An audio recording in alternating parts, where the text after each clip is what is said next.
Before anything truly changes in your life, you must first encounter what appears to be disorder. Not order, not peace, not clarity. The psyche does not begin the process of transformation with serenity. No, it begins with disruption. It shakes you. Something inside you begins to unravel, often without explanation, and suddenly the life that once made sense to you, your routines, your relationships, your goals, begins to feel foreign. This is not a sign of failure. It is a sign that the unconscious has begun to stir.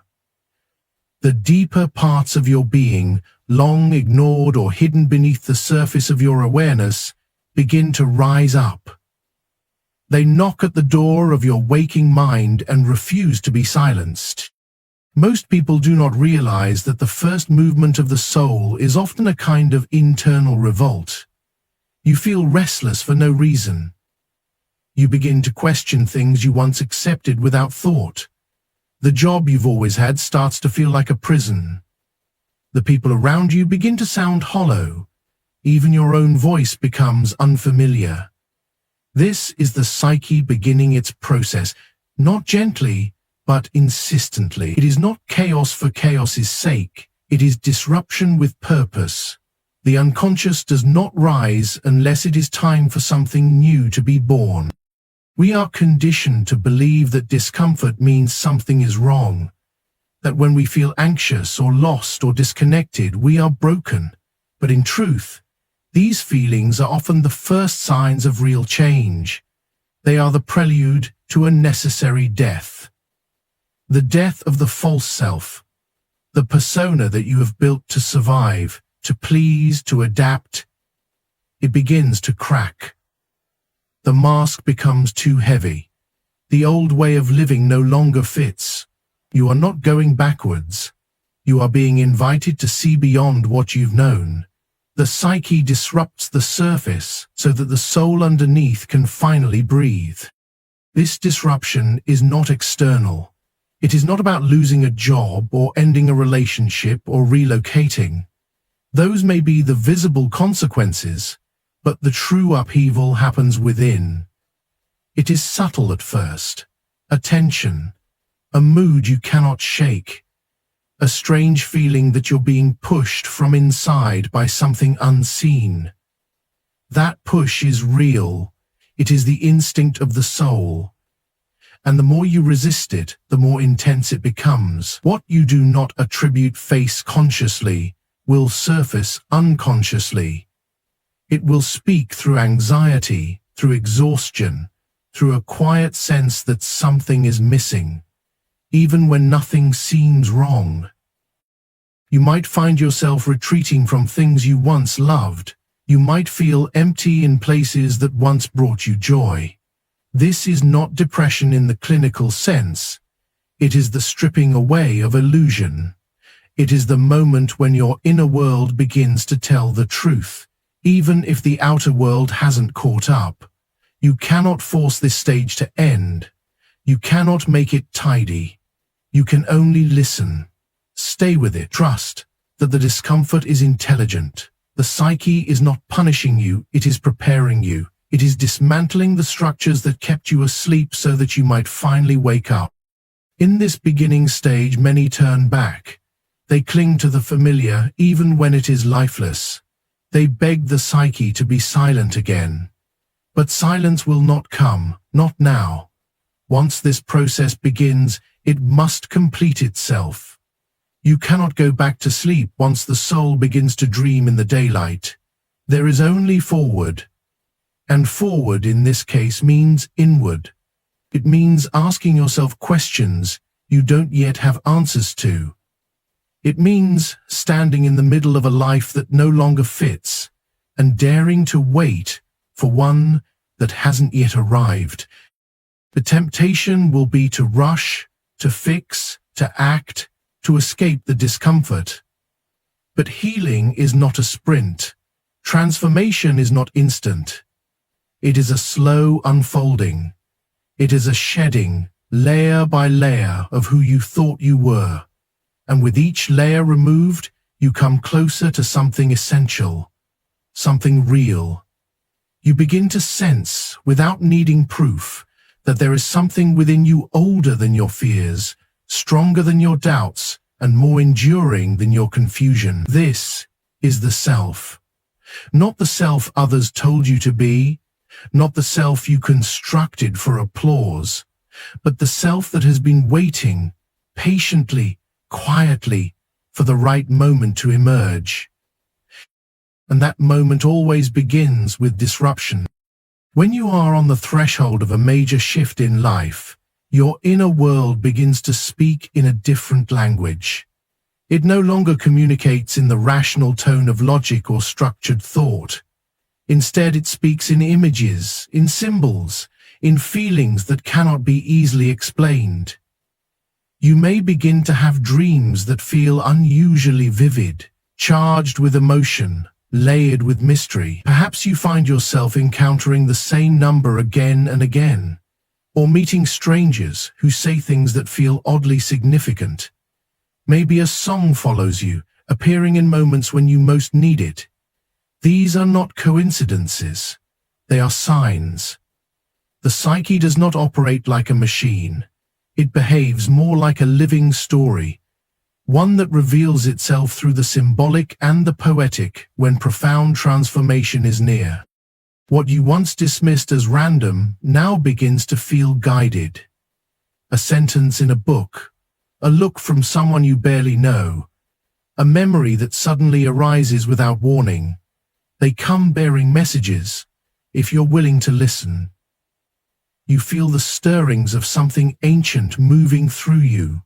The psyche, preparing you for change, unveils the unconscious content of your life in these ways. And you must not interpret them literally. The language of the unconscious is metaphor. A dream of drowning does not mean you will drown. It may mean that your old identity is being submerged, so a new self can surface. A vision of flight may not suggest escape, but the urge for transcendence. The psyche chooses images that bypass your defenses. It knows you cannot always hear the truth directly, so it speaks slantwise. It wraps the truth in metaphor, in symbol, in feeling. And when you begin to notice, when you start to track these images and patterns, you begin to see that something within you is trying to guide you. It's not forcing you forward. It's beckoning, whispering, calling you not to leap blindly into something new, but to awaken to what you already know. Deep down, the soul doesn't shout. It reveals. It uncovers. You may wonder why this language emerges only during times of transition. The answer is simple. When your surface life begins to crack, your deeper life begins to rise. The ego may resist, but the unconscious never forgets what you truly are. It remembers your longings, your wounds, your path. And it communicates through the images that have always lived within you. Archetypes, ancient stories, mythic patterns. You are not separate from these images. They are the essence of your nature. When you dream of the sea, you are not dreaming of water. You are encountering the vast emotional currents of the unconscious. When you meet a stranger in your dreams, you may be meeting your own forgotten self. The psyche is endlessly creative in its desire to show you what must be seen. And so, before change arrives in the outer world, it arises first in the inner one. If you are attentive, you will notice it, not in loud, obvious ways, but in subtle shifts. You may begin to feel drawn to a certain place, or a certain era, or even a story that echoes something in you. You may find that you're dreaming of old homes, former versions of yourself, ancestors you've never met.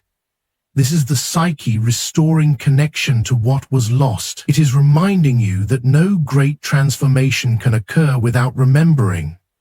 The soul is not linear, it spirals. And before it moves forward, it returns. It revisits the forgotten so that the future may be built on something real. These moments, These symbols are invitations, and yet most people ignore them. They say it was just a dream, just a coincidence, just a passing thought. But there are no justs in the symbolic realm. Everything means something when the soul begins to stir. The trick is not to interpret everything rigidly, but to feel into it. To ask, not what does this mean logically, but what does this awaken in me? What mood does it bring? What memory? What truth does it nudge forward? Gently, insistently. When you begin to take your inner world seriously, you will realize that it has been speaking to you all along. Only now are you ready to listen. That readiness is itself a sign of transformation. You no longer wish to live only on the surface. You are willing to look beneath, to feel, to engage with mystery. And this willingness marks the beginning of your true journey. There will come a moment when the symbols become so clear, the patterns so precise, that you can no longer dismiss them. You will feel that your life is part of something larger, more intelligent, more meaningful than you had imagined.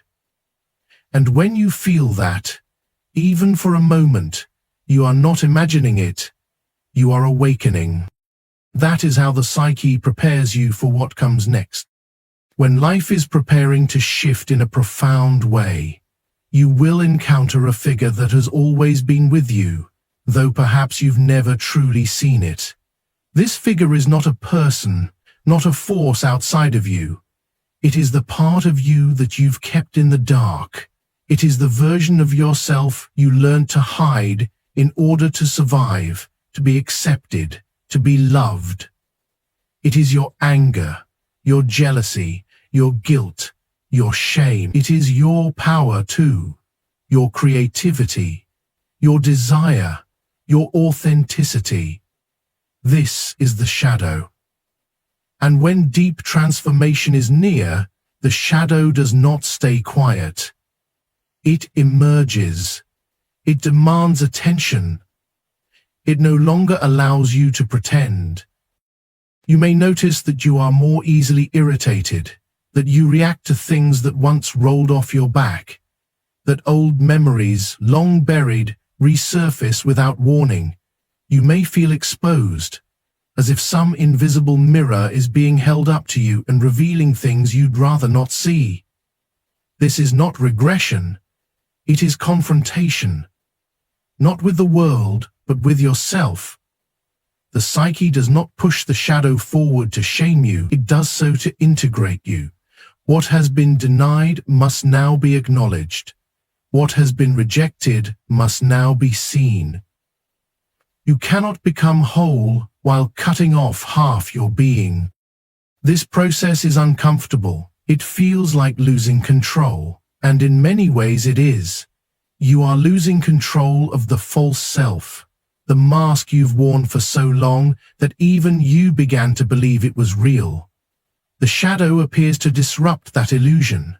It comes with the uncomfortable truth that you are not only what you strive to be, you are also what you deny being.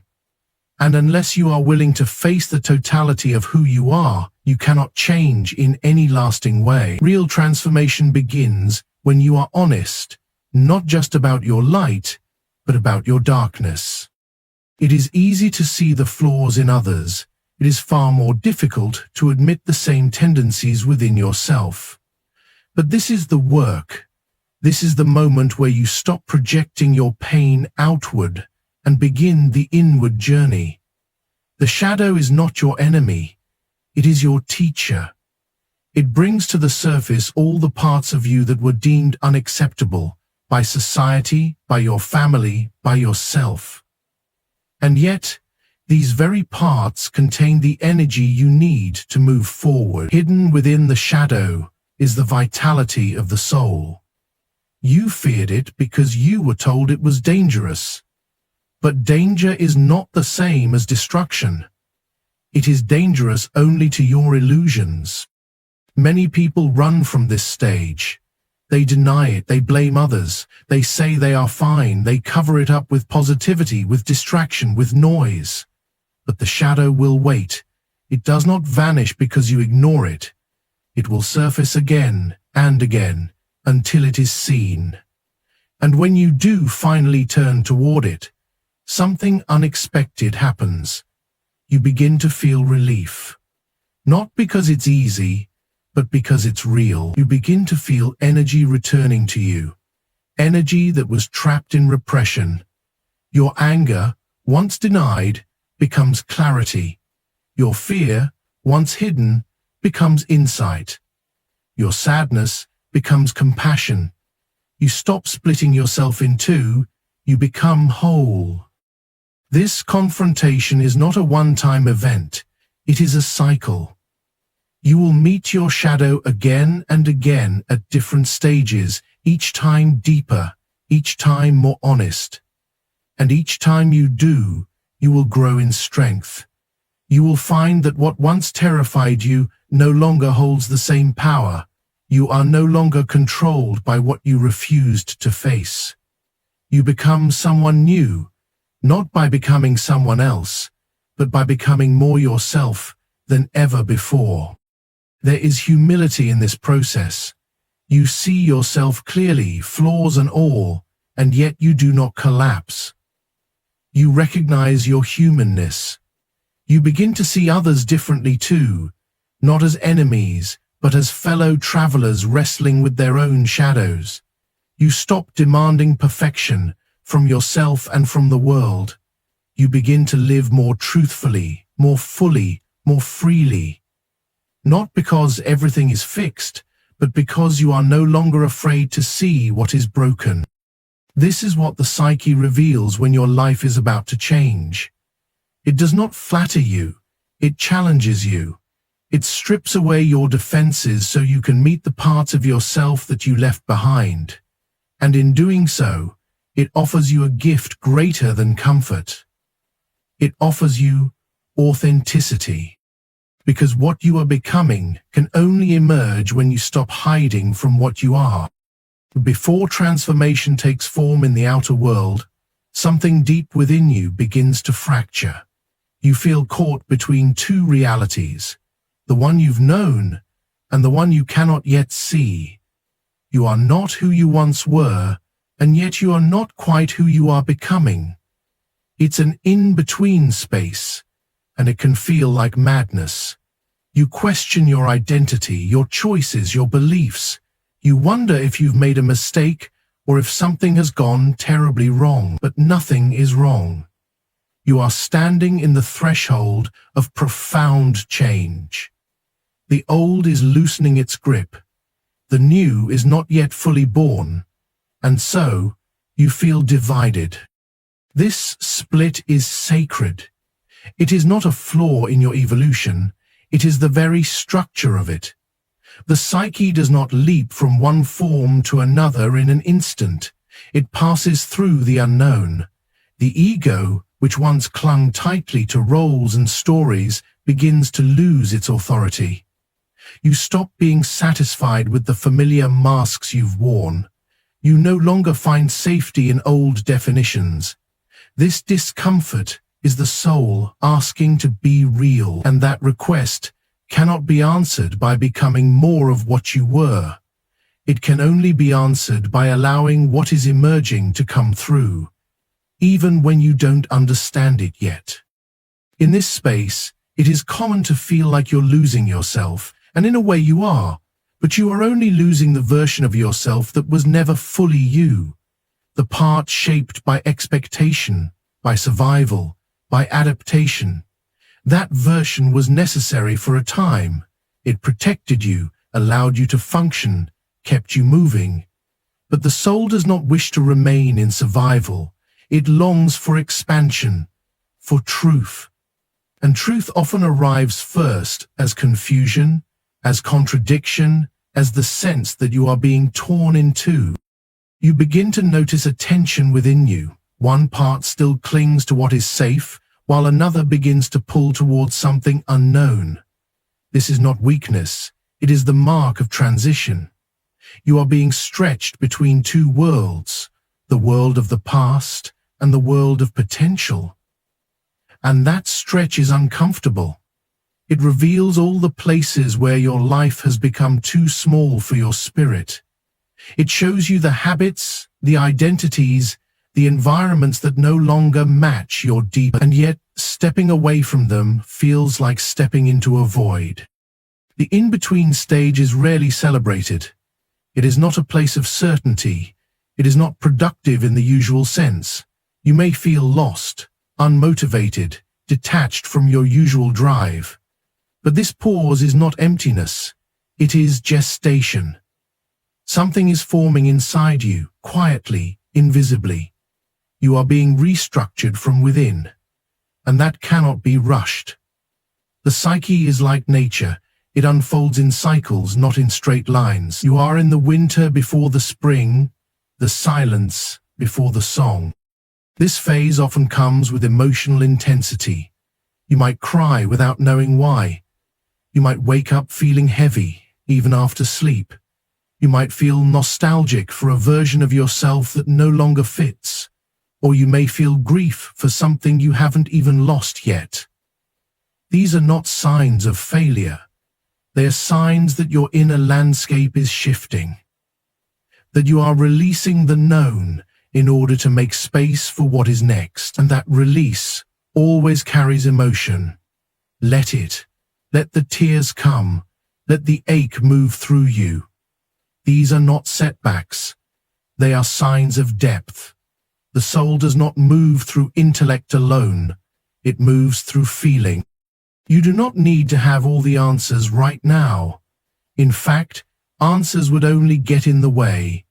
What you need is presence, honesty, a willingness to stand inside your own unfolding without demanding clarity before it's time. Let yourself be lost for a while. Let yourself not know. There is wisdom in uncertainty. There is guidance in stillness. The person you are becoming does not emerge through force, but through surrender, through allowing, through listening inward instead of reaching outward. You are not going backwards. You are dissolving what no longer serves. And that dissolution is not death. It is preparation for rebirth. You may not recognize yourself in this moment, and that is a good sign. It means the old identity has begun to dissolve.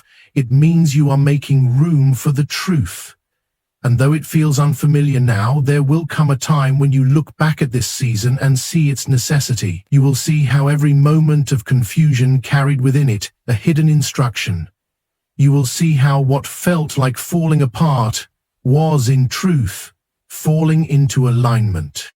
This is the sacred tension of transformation, to live between the no longer and the not yet. As the psyche moves toward a major shift, it begins to draw attention to all the attachments that must now be loosened, not by force, but by necessity. Life cannot bring you into new ground while your soul is still tethered to what was. And so one by one, you are asked to let go. You are asked to release what you once called stable, secure, or permanent.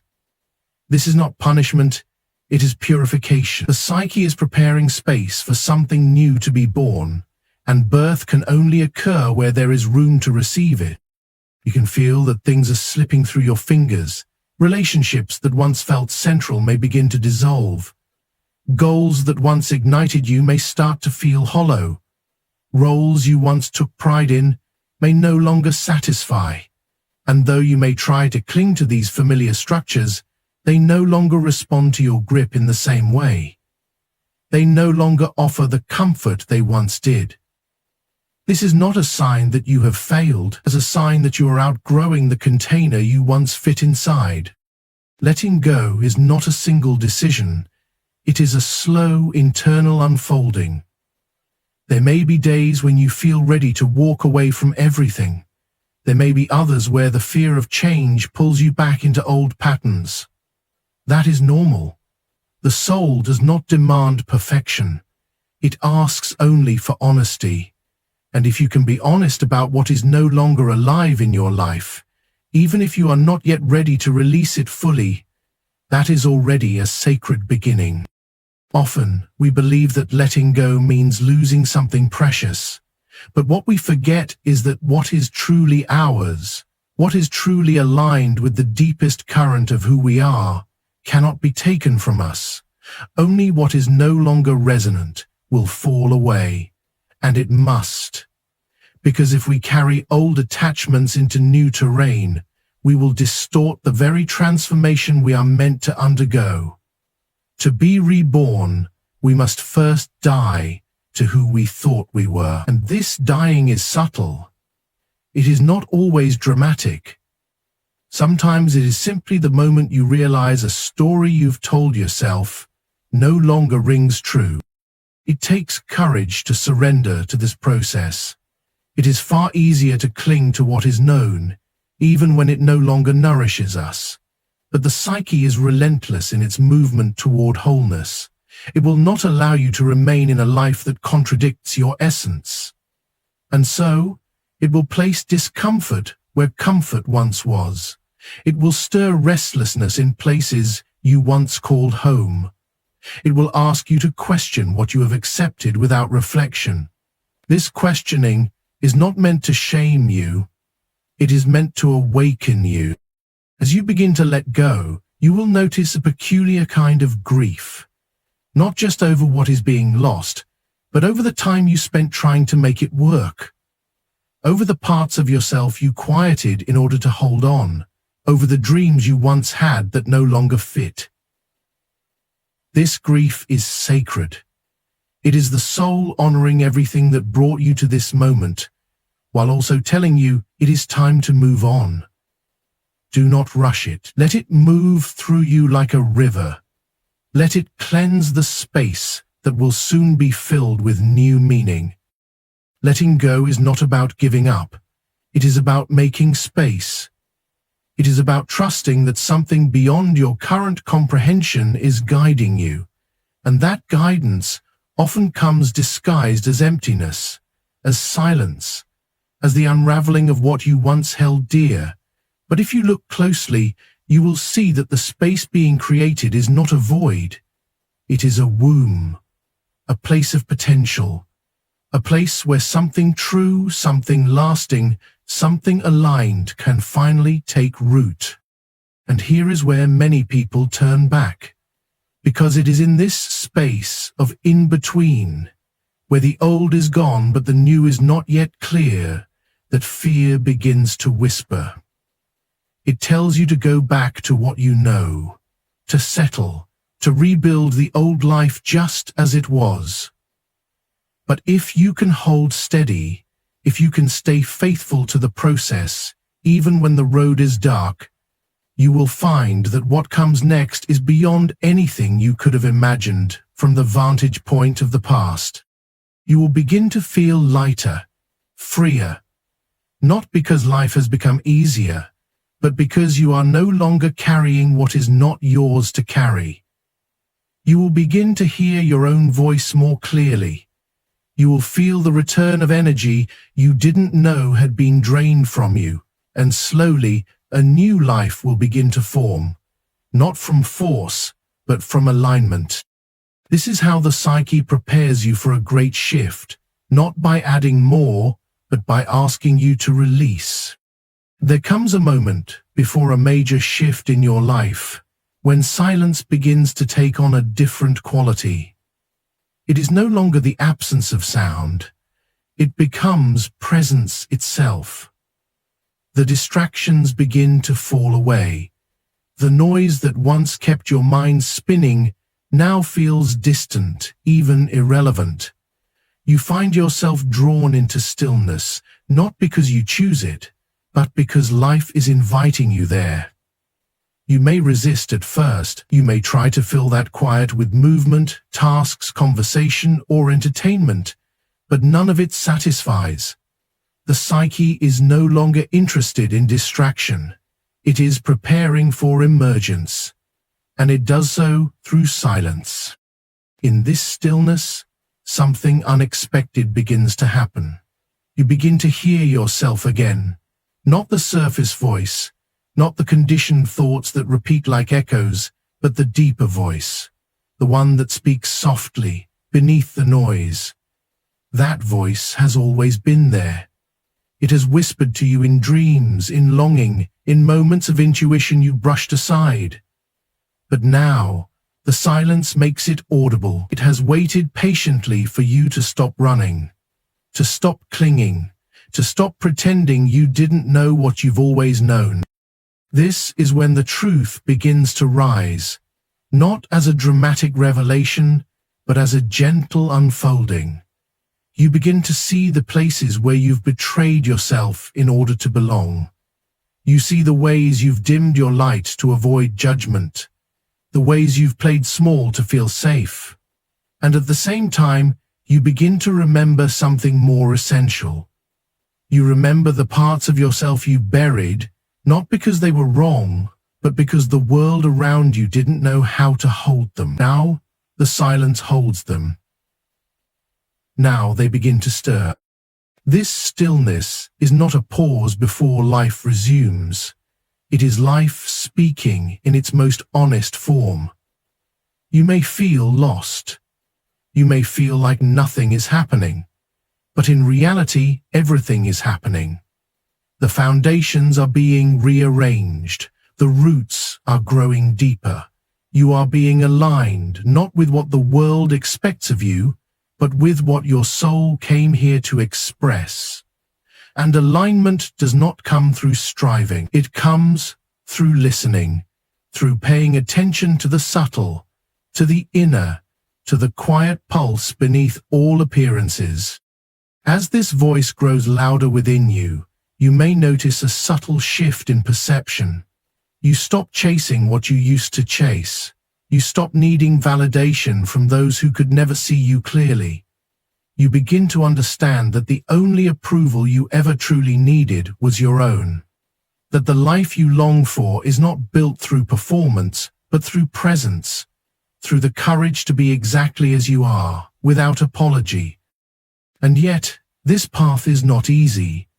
The deeper you go into your own silence, the more aware you become of what has been out of alignment. You see more clearly.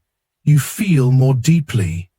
You begin to recognize the ways in which your outer life has been constructed to avoid your inner truth. This recognition can feel like loss, but it is actually a return.